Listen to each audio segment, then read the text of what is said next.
Hello and welcome to TOD Plays Games, where we're taking a look at the new update for Solasta, Palace of Ice. You can probably see in the top left corner here, there's a new logo. A very nice, of aqua blue, icy feeling logo. This is Palace of Ice, a new high-level adventure following the events of the Crown of the Magister campaign, where the adventurers will explore the northern reaches of Solasta and face both threats, both old and new. Sounds like my kind of fun. What we're going to do with this, we're going to have a little look at the two new races that have been added, and then I think I'll probably do another video once I've had a play around with it to see how you actually import characters for the new campaign, because we're starting at level 10, remember. Let's take a look at some of these characters now. So we have, as you can see, a few new options. Tiefling, which we'll take a look at second. We also have a gnome. So, rock gnomes and shadow gnomes. They're both actually fairly similar stat-wise, and then it's more flavorful with what job you want them to do in the party, or what job you want your character to focus on. So, rock gnomes. 5 cube move. This is for both of them. So these first bits are for both. This is just the generic gnome overview.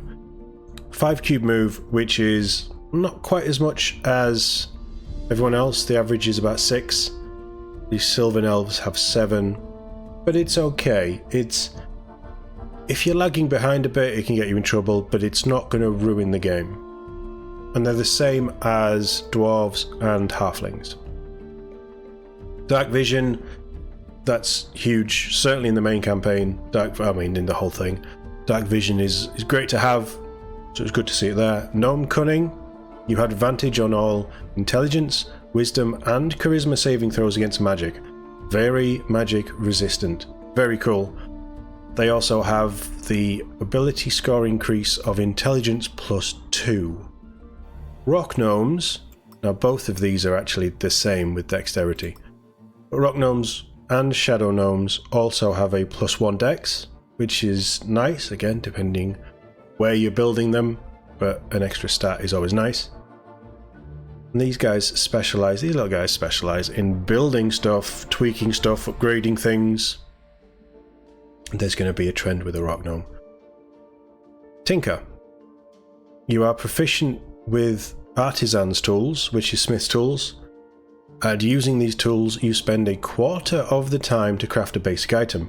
Which is, basic item is, my understanding of it, is bolts, crossbow bolts, and arrows.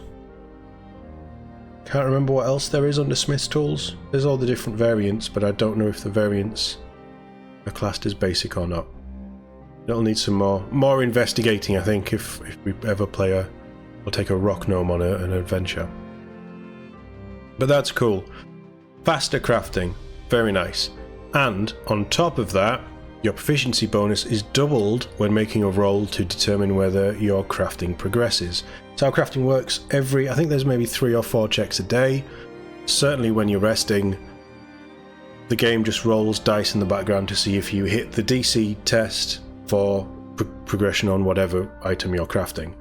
The fact that it doubles your proficiency means that on top of everything being a quarter of the normal time, you're probably passing those checks a lot quicker as well. So, if you want to be a crafter, this is probably your class. They also have Artificer's Law. Whenever you make an intelligence history check, you can add twice your proficiency bonus instead of any proficiency bonus you normally apply. So really good at those history checks, which is quite cool. Again, it's probably a bit themey. Gameplay wise, I don't think there's going to be a huge amount. Although, without having played Palace of Ice, there could be a lot of history stuff, certainly for a new area with old foes. So, there may be a bit of increased play in that, but generally, it's nice to have. You're probably not going to get a huge amount of use out of it. But history is one that pops up more than some other ones in the game. So, very nice to have. And then we also have the Shadow Gnome, so same feats, Dark Vision, Gnome Cunning, +2 Intelligence, +1 Dex. They also have proficiency on Stealth. Great for a rogue. Pretty good for a ranger as well. And illusion trickster. You know the annoying bee cantrip. Intelligence is your spellcasting ability for it. Now, annoying bee we'll look at when we get into building our tiefling. But free cantrip is cool. Cantrips you can just keep casting even if you do other spells as well. So it's a nice to have. I don't necessarily think it's going to be anything overly special. It's certainly not an Eldritch Blast. But nice to have. It's a little bit of an annoying bee offense, I guess, just to wind enemies up. Maybe help to keep them off you, or a little bit of extra damage. There'll be times when you use it and there'll be times when you won't use it, I'm sure. But it's certainly better to have something like that than nothing. Which is cool. We're going to have a little look. The faces and things I've already had a look at. I haven't seen any different. We'll look at the male ones. The female ones were all fairly straightforward. We clicked on Shadow Gnome, didn't we? Yeah, okay. So with that, the Dex. Dex is great for a lot of things. But Intelligence is good. It says here it's good for wizards. I also think that rogues use quite a bit of intelligence as well. So really, yeah, alright, wizards, spellcasting and stuff, very nice. Charisma sorcerer, isn't it? Yeah. Yeah, I think for a Shadow Gnome, rogue is a pretty good shout. I'm not going to mess around with equipment and things. I'm not really going to mess around with this stuff. What I would probably go with, like, spy is always good for a rogue.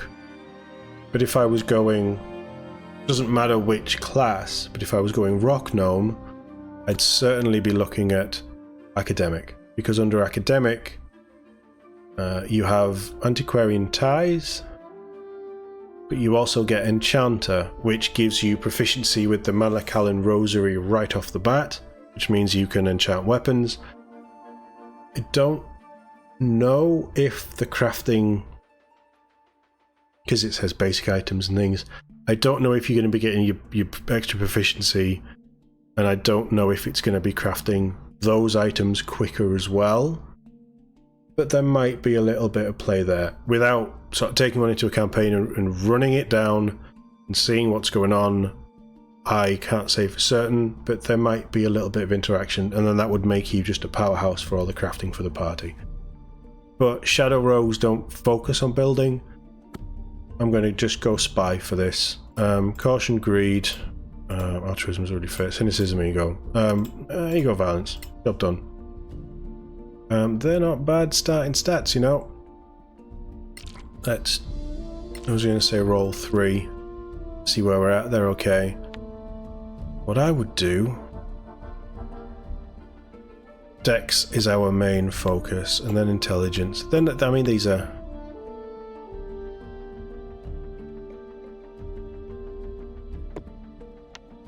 Yeah, that'll do. We're just doing this quick.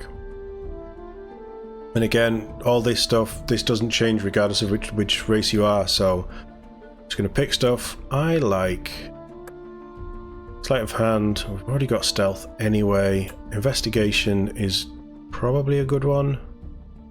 This will say that you don't use it in the main campaign, but for role-playing and stuff, it's quite nice. We may as well go those as well. Class expertise, I will always go Thieves' Tools. Always, because Thieves' Tools is fantastic for opening chests. And again, for role-playing purposes, I like Sleight of Hand. It doesn't really have much of a use, certainly not in the main game, as you can see here. But it says it is used in the Lost Valley DLC. There is a bit where you need to pickpocket someone. Who knows with the new campaign? This doesn't say. It might be a feature, it might not. We'd have to play it and find out. Languages doesn't really matter. I like that with a spy you get your spy's codebook. That's cool. They would be the more common, so you understand basically all of the main races that you're gonna find. Gnomish.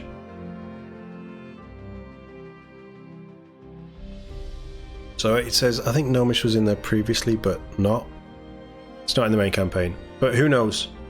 Because they've actually brought in the gnomes as a playable class, there might be something in the Palace of Ice DLC that means that that language is going to come into play. So it might be good to have. I don't know. We're just going to... Briek Aot. They haven't added any new hairstyles. They haven't added any new scars. They haven't added any new beards. I'm going to say... No, they haven't.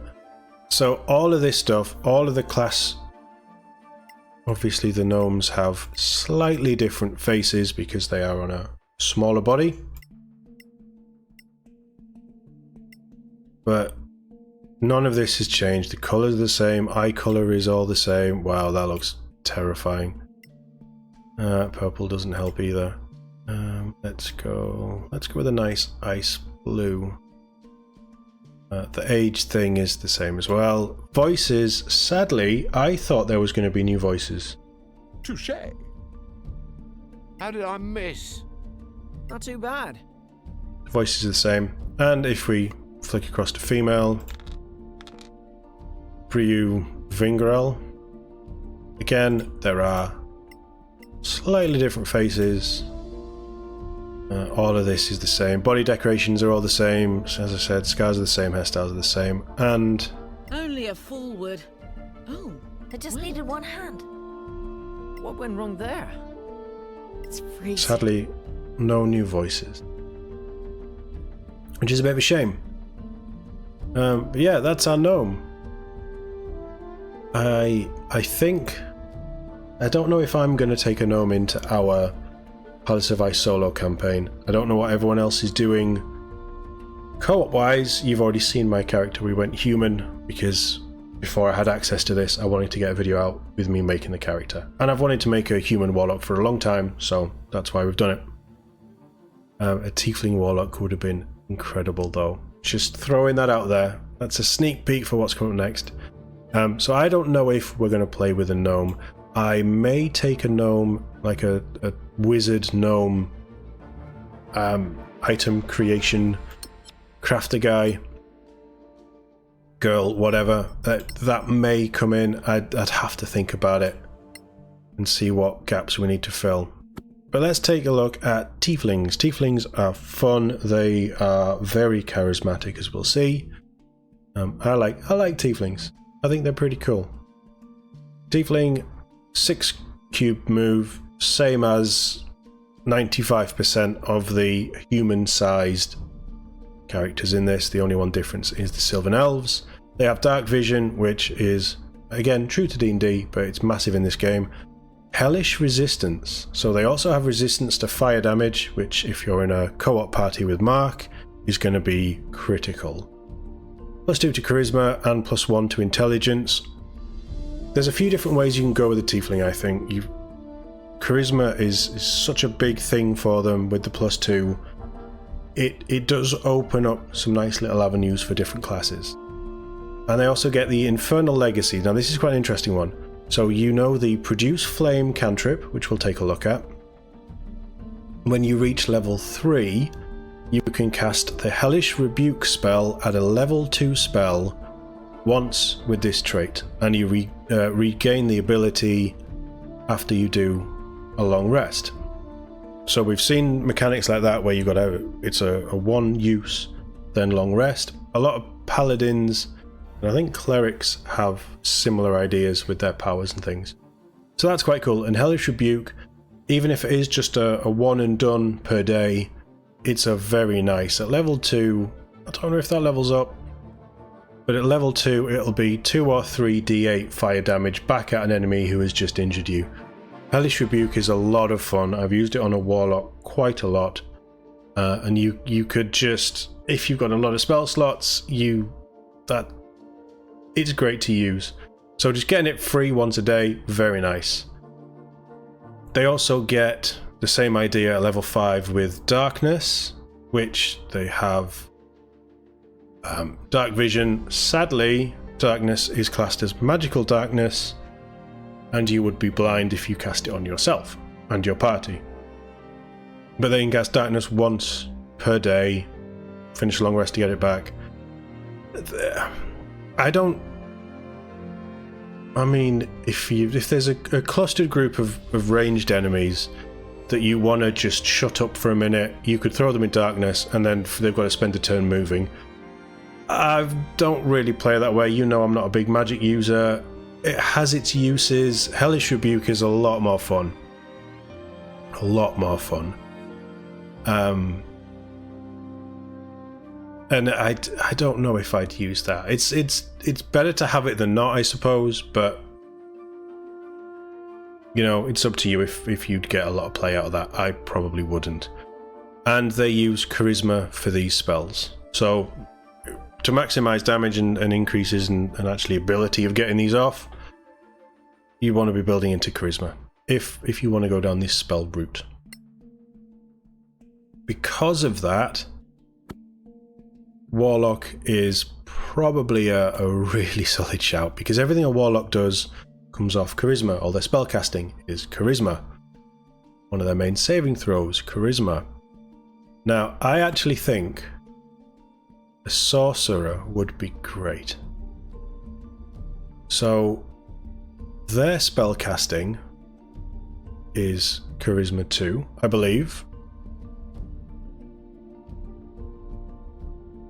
It doesn't actually say, does it? But I believe it is. We'll double check. We're going to create one of these anyway. But I just think that you'd have a lot of fun with a tiefling building up your charisma. Another shout doesn't necessarily fully lean into it. Where are you? Paladins like charisma. A lot of their passive buffs and auras are all based on charisma modifiers and things. So, depending on how you want to build it, a tiefling paladin could be a lot of fun as well. But as I say, we're going to stick with sorcerer. I mean, this doesn't really matter. We'll go haunted soul. You get face paint going on there. I don't know. I don't know what these do. I don't think I've made a sorcerer for a long while. I don't even think I've played as a sorcerer. Again, you can just choose whatever you want with these, really. Occultist would probably fit the vibe that we're going with. Arcana Deception. I'm just going to randomly pick some of them. 3 dice rolls, that's not very good at all. See if we can get some positives. That's fairly average across the board. Charisma's huge. I do like that while you're creating it, it does tell you where to focus on as well, which is nice. We'll just throw them in there. Class skills, just throw them in. Languages, again, just picking random stuff. So, annoying bee that the shadow gnome gets built into its class. Target see an illusional bee harassing them and has disadvantage on concentration checks until the start of their next turn, and it's 1d4 bee damage. Produce flame. So, produce flame, this is a new one on me. Conjures a flickering flame in your hand which generates light or can be hurled to inflict fire damage. That's cool.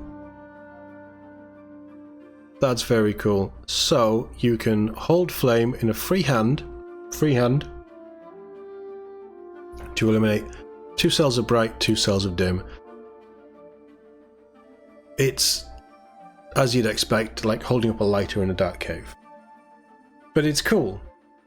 And hurl flame, it doesn't tell you how much, but hurl the flame as a ranged spell to cause fire damage. It probably isn't that huge. But that's quite cool. You're going to take Firebolt, we'll take Shocking Grasp if people get close to you. I like Dazzle, but it doesn't really fit the build that we'd be going for. Shine's a bit fun. And Chill Touch is cruel. 2 class spells. This doesn't... Actually, will you let me see... You won't let me see Hellish Rebuke. That's fine. Let's go with them. I none of this is going to affect the actual tiefling. Got burning hands for a bit of fun, and detect magic, I guess.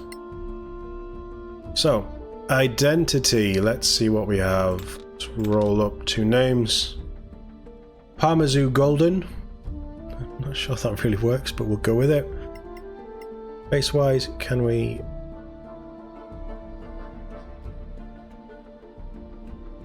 Oh, we can't. Right, we'll just have to wing it.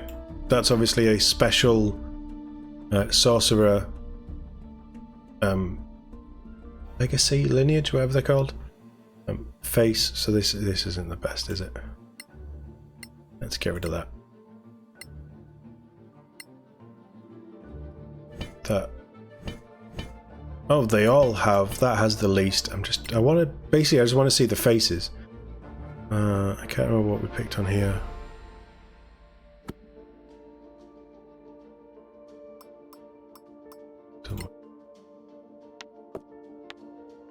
Let's try and do this sensibly.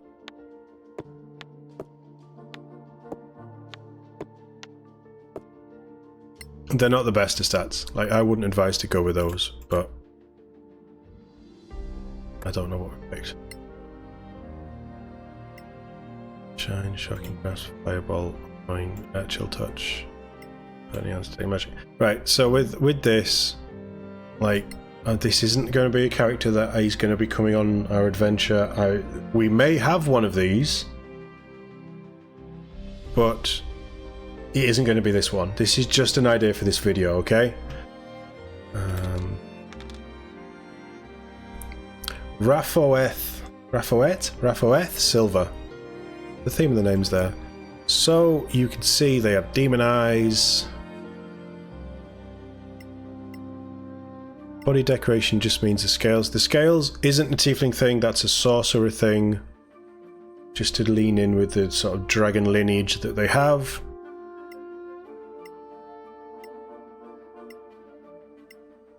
So there's 5 faces for the female. 5 faces for the male. Okay. Yeah, fair enough.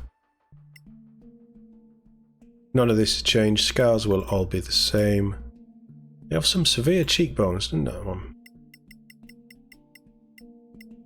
They will probably show a little bit different depending on which face you have, but yeah, all the scars are the same. Hair shape.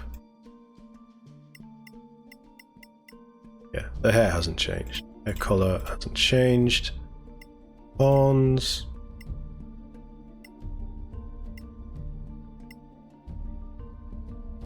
You can have no horns. You can have like goat horns. Maybe they're more like goat horns. It's like curved, twirly, straight up, pointy things. Just a little kink inwards. I think these might be similar to Dragonborn actually. And then the sort of sheep style, ram style horns. Are they the same for male? Yeah, they are. And tail wise, no tail. You have tail 2, tail 3, which has, oh, it's got little spines on it. That's cool. Got a forked tail for tail 4. We've got a proper devil tail, proper real fork, or like a tongued tail. Don't know what that would be. A diamond edge tail, spiny tail, and then just a normal tail. I think they're the same as the Dragonborn as well. I remember some of them. Obviously tail length, which is cool, and we know the voice is the same. Yeah, outside of the face, just like the gnome, outside of the face, there isn't really any difference here. Maybe the horns as well, because the horns are much more in a prominent forehead place, whereas with the Dragonborn you can move them around a little bit, or they pop up in different places, different areas. It's kind of as expected. I'm a little disappointed about the voices, but overall, fairly happy. I would probably go with a female tiefling.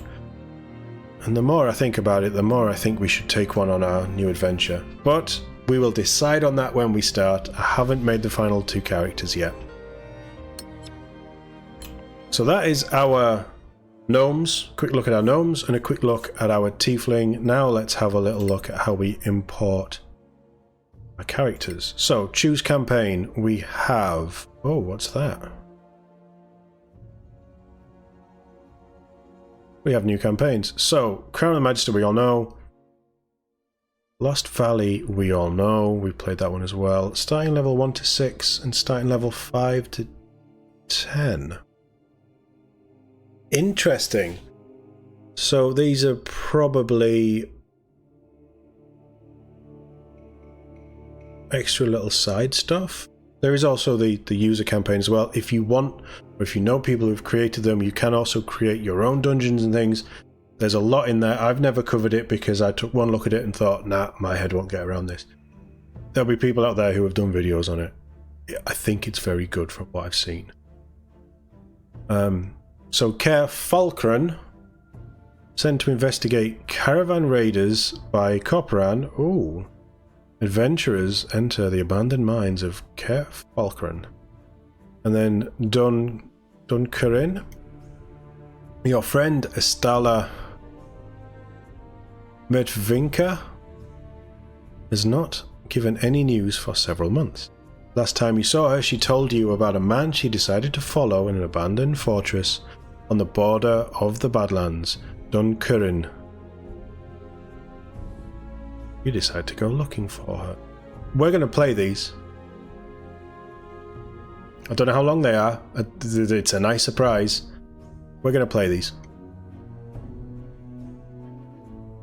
In fact, we're going to play these before we get into Palace of Ice. But we're going to focus on Palace of Ice. So Palace of Ice is the adventure that follows the events of Crown of the Magister. Our 4 heroes from the Principality of Masgarth pursue their destiny in the frozen lands of the Snow Alliance. So, select that. Crown of the Magister save file. So you can import a save file from Crown of the Magister to continue the adventures with your favourite heroes. Select Load and choose a save file if you complete Crown of the Magister. Your latest save file will be the best choice and will carry your choices and consequences to this new adventure. Also, if you select a save file with low level characters, you will have to level them up before starting Palace of Ice. Starting with new characters, you can also start the adventure with all new characters. Then we will simply pretend they're the same ones who saved Solasta in the events of Crown of the Magister. So this is an absolute continuation story-wise as well. Okay. That's a bit of fun. You will start with gold and powerful equipment just like if you had played the main game to the end. You will start with gold and powerful equipment just like... Do we get to choose this powerful equipment? Oh, I'm intrigued. Multiplayer characters, so this will be a big one for our co-op. If you've imported a previous save file, you can find the characters from the save file in your folder. They'll be spotted easily thanks to the floppy disk icon. Understood. So, Palace of Ice is a high-level campaign for adventurers 10 to 12. You can import lower-level characters, which will go up to the level process at the start. It's a sequel to Crown of the Magister, so if you've played it, you can import. Let's have a little look. As you will see, this is a test run I was doing recently. I don't even know what.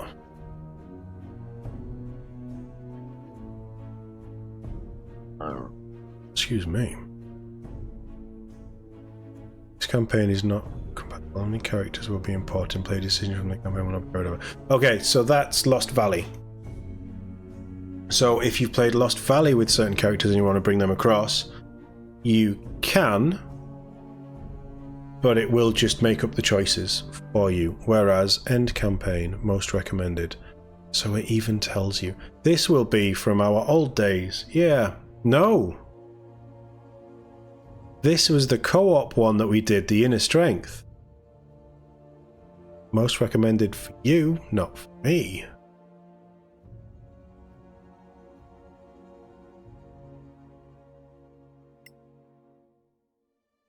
It's these guys we want. Is that the end one? Lava forest?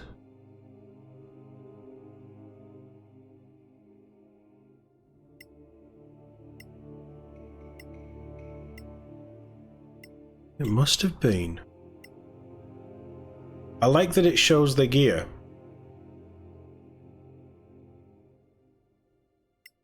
Well, that is...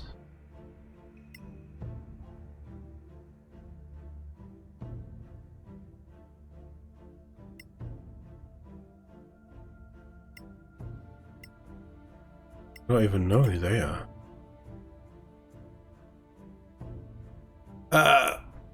Oh. This must be... It obviously hasn't done like an endgame campaign save like it's done for... It probably does one. And we'll have finished the inner strength campaign after we yeah, that'll be it. That'll be it. So if you have multiple endgame runs with those different people, you're probably restricted to one endgame save. This would be the save, the solo campaign save that I would take through if I wanted to run all these characters. So if I hit import, what happens? So it brings them in, and then we can just... So they're just level 10. I'm sure they will just be the same as however you leveled them up in your campaign. Can I change?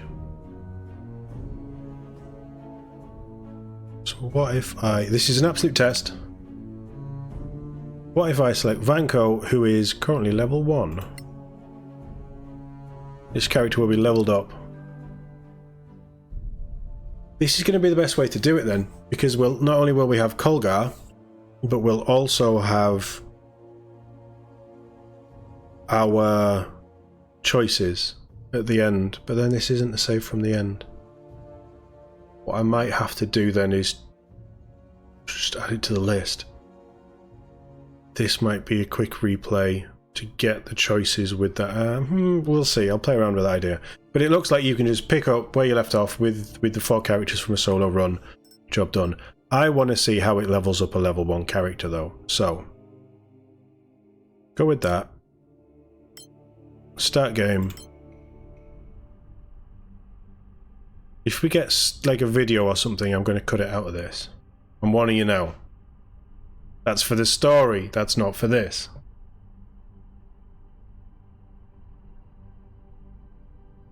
But I'm hoping it'll just take us straight to Vanko where we could level him up straight away.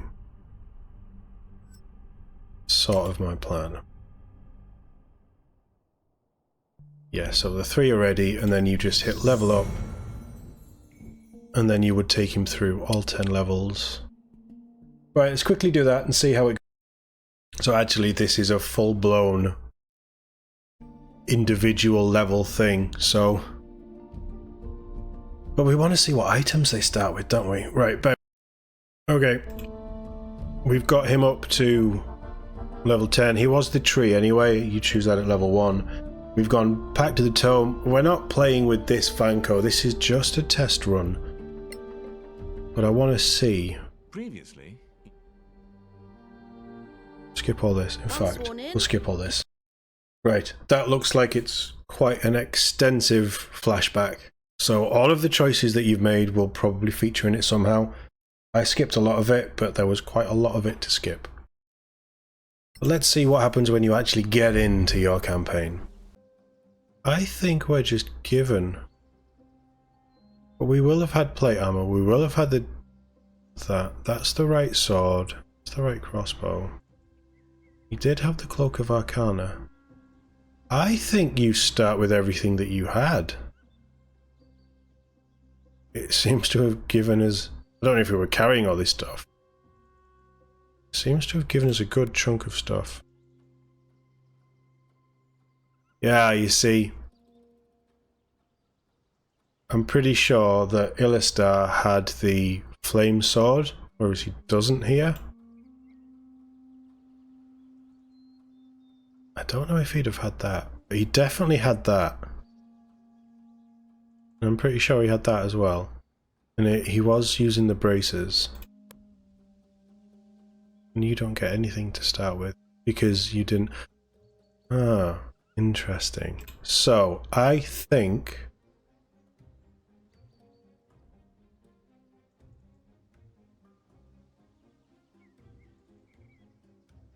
Probably were in plate as well. I think if you import a character... That armor looks different. It looks pretty cool. It doesn't look like that. But I think...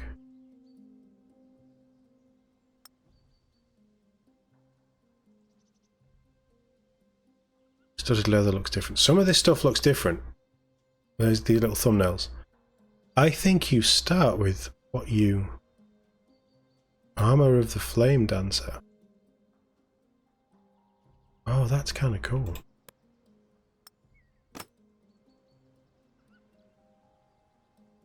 That looks the same. Okay. That throws up a few questions in my mind, but I get the feeling that you start with the equipment that you had and the inventory stuff. He'd certainly be our pack mule with all of this stuff that we'd have picked up. Don't know where the animal figures have come from. Staff.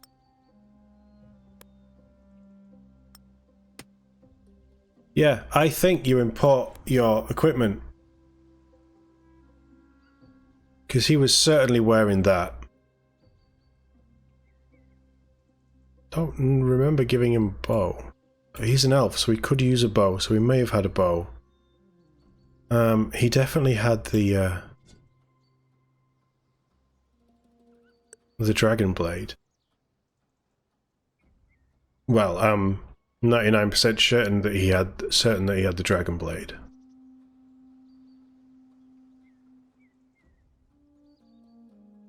And I think some of the recipes that we knew might be missing. Maybe not though.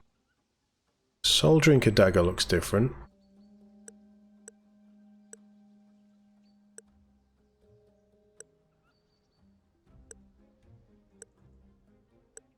This has had a bit of a visual upgrade. Right, this video is going on far too long.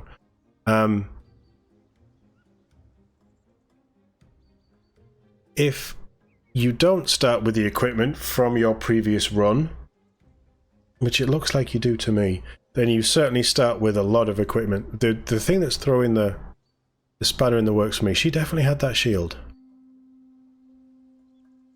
There's equipment in here that I don't recognise. Now I'd have to reload the other save and have a little look and see what people had, what it's given us.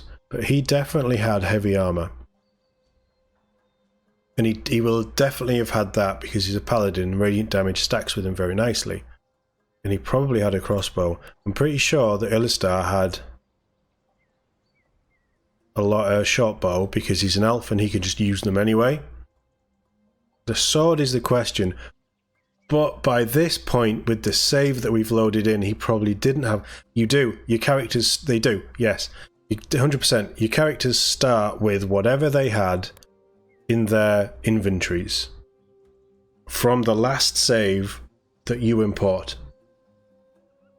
That's massive. That's really massive. And cool.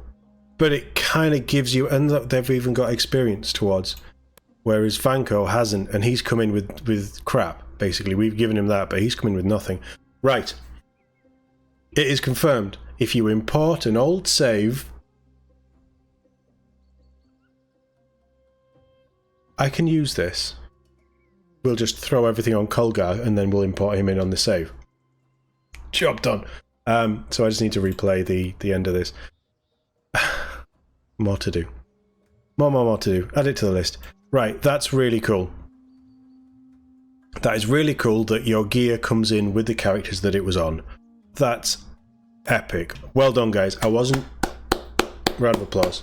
I wasn't sure how they do the importing, if it would be is your character, but because they're level 1, you can just level them up to level 10 again, but it actually brings in choices, it brings in equipment, and it brings in all of the experience that they've had from the save, and it brings in, you know, the stats, the items. So you are starting off basically as if you are continuing your adventure. Bravo, bravo, bravo, bravo. Tactical Adventures. That was an excellent choice. I love that you've coded it that way. Congratulations, well done. I'm very impressed, and you've given me more work to do to get our solo play off the ground in an optimum state. Let's put it that way. But well done. I'm so excited about getting into this. I hope you guys are too. I know this one's been a long one, but there's been quite a bit to look into this. This is cool. This gets me even more excited. Hopefully you guys are as excited as I am. But thank you very much for watching, and I'll see you all in the world of Solasta again very soon.